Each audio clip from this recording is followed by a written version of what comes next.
नमस्कार छात्रों।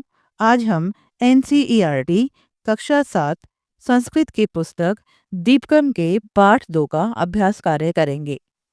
वयम अभ्यासम कुर्मः। हम सब अभ्यास करते हैं। प्रश्न 1 है, अधोलिखितानां प्रश्नानां उत्तराणि एक पदेन लिखन्तु। नीचे लिखे गए प्रश्नों के उत्तर एक पद के द्वारा लिखें। यह पहला प्रश्न है, नरः कतिभिः वकारैः पूजितः भवति। मनुष्य कितने वकारों के द्वारा पूजनीय होता है? इसका उत्तर है पंचभी, अर्थात 5 के द्वारा। अगला प्रश्न है, पुरुषेण कति दोषाः हतव्या। पुरुष को कितने दोष नष्ट करते हैं? इसका उत्तर है षड, अर्थात 6। बुद्धि केन शुद्धति।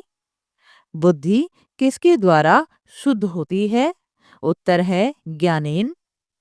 जलबिंदु निपातेन क्रमशः कहाँ पूर्यते। जल की बूंदों के लगातार गिरने से क्या भर जाता है? इसका उत्तर है घटः, अर्थात घड़ा।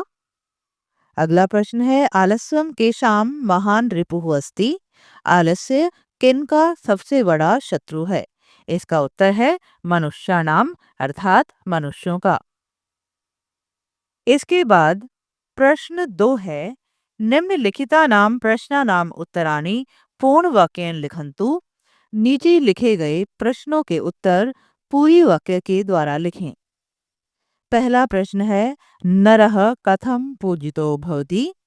मनुष्य कैसे पूजनीय होता है? उत्तर है पंचभी वकारैः वस्त्रम वपुः वाक् विद्या विनयः इत्येतैः युक्तः नरः पूजितो भवति। 5 वकार वस्त्र, वपु, वाक्, विद्या और विनय से युक्त मनुष्य पूजनीय होता है। अगला प्रश्न है, पुरुषेण के दोषाः हतव्या।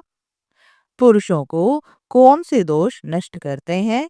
उत्तर है पुरुषेण निद्रा, तंद्रा, भयम, क्रोधः, आलस्यम, दीर्घसूत्रता च इति षड दोषा हतव्या।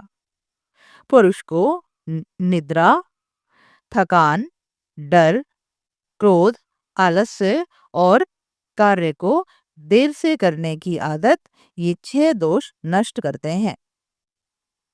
अगला प्रश्न है, कस्य बुद्धि विस्तारिता भवति। किसकी बुद्धि विस्तृत होती है? उत्तर है यह पठति, लिखति, पश्यति, प्रिपृच्छति, पंडितान उपाश्रिति च तस्य बुद्धि विस्तारिता भवति। जो पढ़ता है, लिखता है, देखता है, प्रश्न पूछता है और विद्वान व्यक्तियों के पास रहता है, उसकी बुद्धि विस्तृत होती है। अगला प्रश्न है, किम कृत्वा मनुष्यः न उसीदति। क्या करके मनुष्य कभी दुखी नहीं होता है? उत्तर है उद्यमं कृत्वा मनुष्य न उसीदति, अर्थात परिश्रम करके मनुष्य कभी दुखी नहीं होता। अगला प्रश्न है, व्यासस्य वचन द्वयम किम। व्यास के 2 वचन क्या हैं? उत्तर है परोपकारः पुण्याय, परिपीडनम पापाय च भवति। परोपकार पुण्य के लिए और दूसरों को कष्ट देना पाप के लिए होता है। इसके बाद प्रश्न 3 है, उदाहरणानुसारम श्लोकांशान यथोचितम योजयन्तु। उदाहरण के अनुसार श्लोक के अंशों को उचित रूप से जोड़िए। यहाँ पर देखिए, पहला उदाहरण जैसे विद्या वपुषा वाचा वस्त्रेण विनयेन च। ये यहाँ पर जुड़ेगा वकारै पंचवीर युक्तो नरो भवति पूजितः। इसके बाद अगला श्लोक का अंश है, षड दोषाः पुरुषेणेह हतव्या भूति मिच्छता। ये मेल होगा यहाँ पर निद्रा, तंद्रा, भयम, क्रोध, आलस्यम, दीर्घसूत्रता। इसके बाद है अदभिर गात्राणि शुद्धन्ति मनः सत्येन शुद्धति।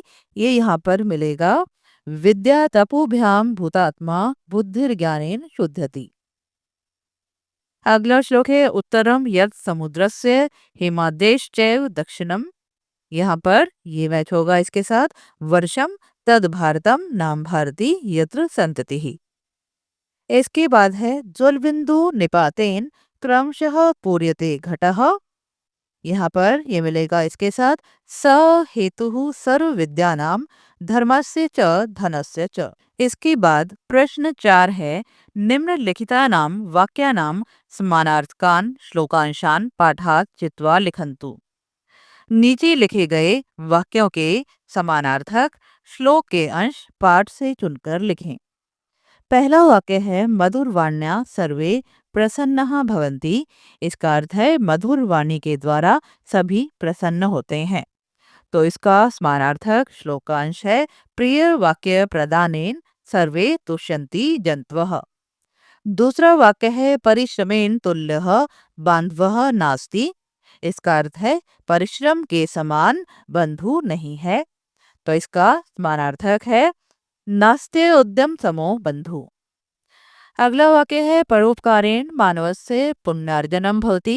इसका अर्थ है परोपकार के द्वारा मनुष्य पुण्य प्राप्त करता है। तो इसका समानार्थक है परोपकारः पुण्याय। अगला वाक्य है हिंद महासागरात हिमालय पर्यंतम भारतवर्षम।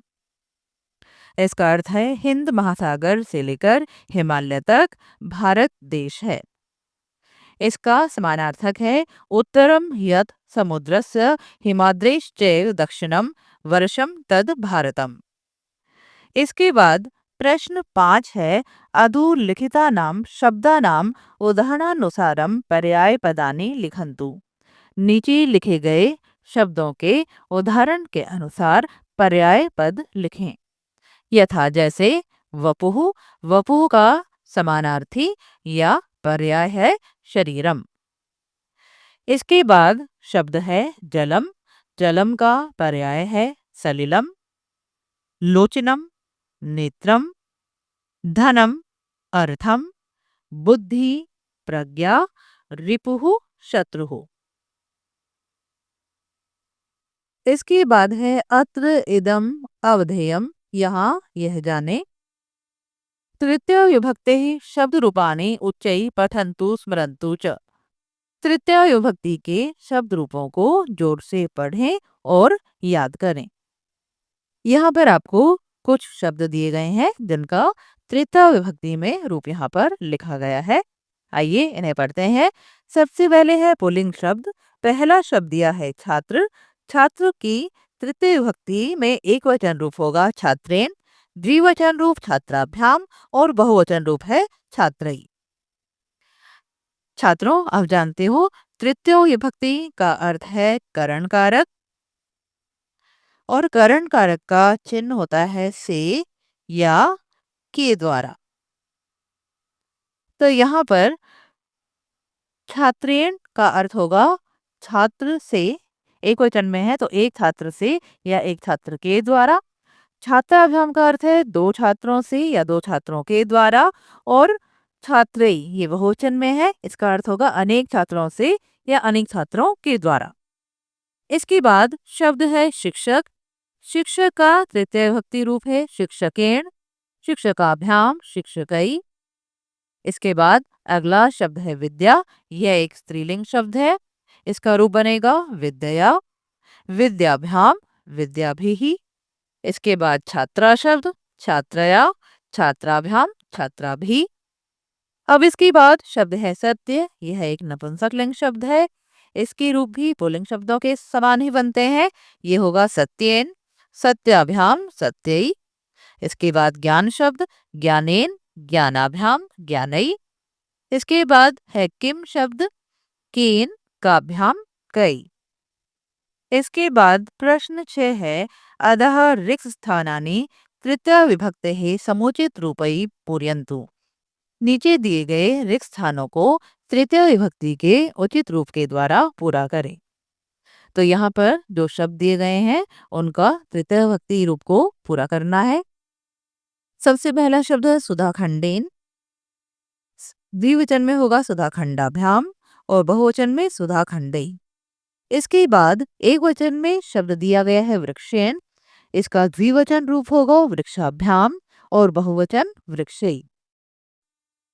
इसके बाद द्विवचन और बहुवचन रूप दिया है। लताभ्याम और लताभि, यह लता शब्द का रूप है, तो इसका एक वचन रूप होगा लतया। इसके बाद देश शब्द के द्विवचन और बहुवचन में रूप दिए हैं। एक वचन में होगा देशेन, यहाँ पर देशाभ्याम और देशई ये लिखा गया है। अगला शब्द है पुण्य। पुण्य का एक वचन रूप लिखा है पुण्येन, द्विवचन में होगा पुण्याभ्याम और बहुवचन पुण्यई। इसके बाद अगला शब्द है विनय।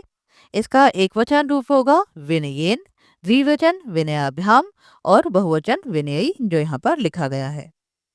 इसके बाद प्रश्न 7 है कोष्ठके पदानि विलिख्य सुभाषिताम पूरयन्तु। कोष्ठक में पदों को लिखकर सुभाषित को पूरा करें। यहाँ पर है उत्तरम यत, यहाँ पर आएगा समुद्रस्य। इसके बाद है हिमाद्रेश्चैर, यहाँ पर आएगा दक्षिणम। यहाँ पर है वर्षम, तद भारतम, यहाँ आएगा नाम, भारती यत्र संतति ही। इसके बाद अगला श्लोक यहाँ पर आएगा प्रिय वाक्य प्रदानेन सर्वे तुष्यन्ति, यहाँ जंतुवः, तस्मात् तदेव वक्तव्यम, वचने का दरिद्रता। तो इस तरह से हमने इस सुभाषित को पूरा किया। इसके बाद प्रश्न 8 है उपर्युक्तानि सुभाषितानि पठित्वा रिक्त स्थानानि पूरयन्तु। ऊपर दिए गए सुभाषितों को पढ़कर रिक्त स्थानों को पूरा करें। पाठ में जो सुभाषित दिए गए हैं उनको पढ़कर यहाँ पर रिक्त स्थानों को पूरा करना है। पहला है आलस्यम ही मनुष्याणाम शरीरस्थो डैश रिपुः, यहाँ पर आएगा महान शब्द। अगला है डैश वचने का दरिद्रता, तो यहाँ पर होगा तस्मात् तदेव वक्तव्यम। इसके बाद है यह पठति लिखति पृच्छति, इसके बाद आएगा पंडितान उपाश्रयति। इसके बाद है सह हेतुः सर्व विद्यानाम, यहाँ पर आएगा धर्मस्य च धनस्य च। इसके बाद है डैश बुद्धिर ज्ञानेन शुद्धति, यहाँ पर होगा विद्या तपोभ्याम भूतात्मा। तो छात्रों, ये था आपके पाठ 2 का अभ्यास कार्य। आशा करती हूँ आपको अच्छी प्रकार से समझ में आया होगा। वीडियो देखने के लिए आप सबका धन्यवाद। मिलते हैं अगले वीडियो में, तब तक के लिए आप सभी को नमस्कार।